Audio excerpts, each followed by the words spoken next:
बहू के सवाल। प्रतिभा को बचपन से ही सवाल जवाब का बहुत शौक होता है, जिसके चलते मम्मी पापा उसे किताबें ला कर देते हैं।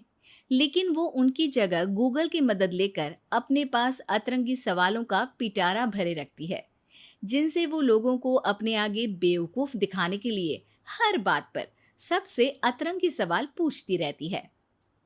ओ बहू, कहाँ है? जरा जल्दी इधर आ।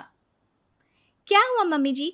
ऐसा कौन सा आसमान सिर पर आ गिरा जो इतनी हबड़ तबड़ में बुलाया? अरे आसमान का तो पता नहीं, पर इसकी छत जरूर गिरेगी। कितनी बार बोला है कि इसे रिपेयर करा लो। मम्मी जी, ऐसी क्या चीज है जो आपसे कभी सवाल तो नहीं पूछती, पर फिर भी आपको हमेशा उसका जवाब देना पड़ता है? हे भगवान, यहाँ घर गिरने को आया और इसे केबीसी खेलना है।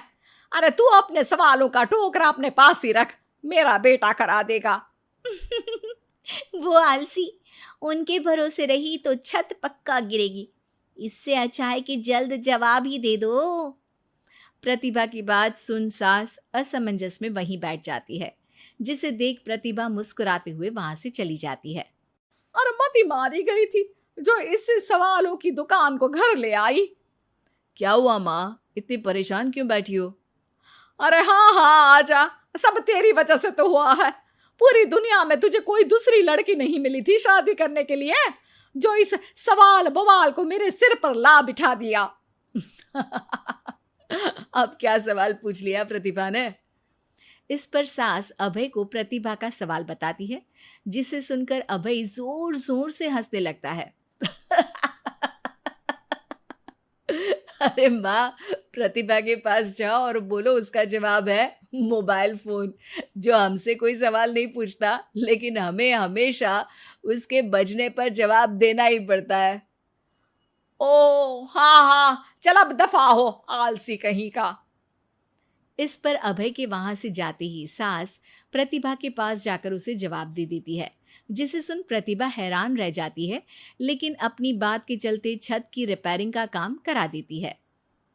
मेरे सवाल का जवाब इतनी जल्दी देना मम्मी जी के बस की तो बात है नहीं। कोई मुझे इतनी जल्दी हरा दे ये कभी नहीं हुआ, और ना ही मैं होने दूंगी। अब देखो। इसके बाद तो जैसे बात प्रतिभा के अभिमान की हो जाती है, जिसमें वो सास से बदला लेने का मौका ढूंढने में जुट जाती है। एक दिन, आज ना हमें पड़ोस वाले शर्मा जी के घर डिनर पर जाना है, तो अपने सवालों को घर पर ही छोड़कर जाना, समझी? सास की बात का कोई जवाब दिए बिना प्रतिभा वहां से चली जाती है, और रात को शर्मा जी के घर पहुंचते ही उनके बच्चे के साथ खेल खेलने के बहाने अपने सवालों की गाड़ी शुरू कर देती है। पापा, आंटी बहुत सवाल करती है, मुझे उनके साथ नहीं खेलना। अरे ना ना बच्चा, आंटी आपकी नॉलेज के लिए ही तो पूछ रही होंगी ना। अच्छा तो बताओ, एक लड़की 50 फुट की सीढ़ी से गिरी, फिर भी उसे चोट नहीं लगी, क्यों? बच्चे की बात सुनकर शर्मा जी सिर खुजाते बैठ जाते हैं। अब अरे बच्चा, जाओ खिलौने से खेलो, जाओ जाओ। क्यों शर्मा जी, जवाब नहीं पता तो बच्चे को भेज रहे हैं? अरे आप सब भी क्या सवाल जवाब में लग गए, डिनर करते हैं ना। अब तो जवाब सुनकर ही खाना खाऊंगी। क्योंकि वो लड़की आखिरी सीढ़ी से गिरी थी, इसलिए चोट नहीं लगी। मिल गया जवाब। अब कोई बदतमीजी या सवाल नहीं। अच्छा, तो आज तक मम्मी जी को भी सारे जवाब आप ही बताते थे? क्यों, तुम्हारे अहंकार को ठेस पहुंची कि कोई तुमसे तेज कैसे हो सकता है? ओहो, इतना confidence!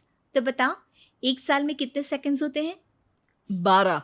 2 January, 2 February and continued. ज्यादा तेज हो। अच्छा, ऐसी क्या चीज है जिसे तुम छुए बिना पकड़ सकते हो? बात। दो माँ और दो बेटी पिज्जा खाने गई। सबने एक एक स्लाइस खाया, फिर भी सिर्फ 3 स्लाइस ही खा पाए। कैसे? क्योंकि उनमें एक ग्रैंड मदर है, फिर उनकी बेटी यानी कि मदर, और फिर उनकी बेटी। हो गई 2 माँ और 2 बेटी। मिल गया 3 स्लाइड का हिसाब। अरे कभी तो अपनी गूगल की दुनिया से बाहर निकलो। अपने आप को अगर इतना ही तेज समझती हो तो अब तुम मेरे सवालों का जवाब दो। कौन सा फूल सबसे अच्छा है? किसका दूध दुनिया में सबसे ज्यादा अच्छा है? कौन सी मिठास सबसे अच्छी है?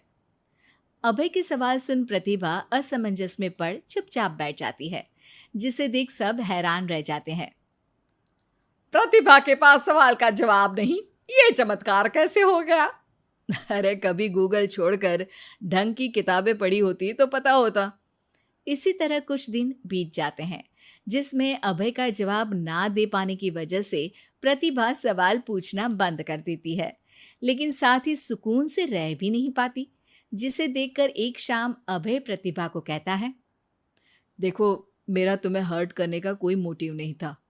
बस समझाना था कि अगर तुम्हारे पास कोई टैलेंट है तो उससे लोगों को नीचा दिखाने की जगह उन्हें सीखने में या मदद करने में इस्तेमाल करो। ज्ञान नहीं, जवाब दो। सबसे अच्छा फूल कॉटन का है, क्योंकि उससे हमें कपड़े पहनने को मिलते हैं। सबसे अच्छा दूध माँ का है, क्योंकि उसकी वजह से एक बच्चा स्वस्थ और तंदुरुस्त रहता है। और सबसे अच्छी मिठास तुम्हारी जुबान में होती है। अगर जुबान से अच्छा बोलोगे तभी तो लोगों से जुड़ पाओगे, उनके मन और जीवन में घर कर पाओगे।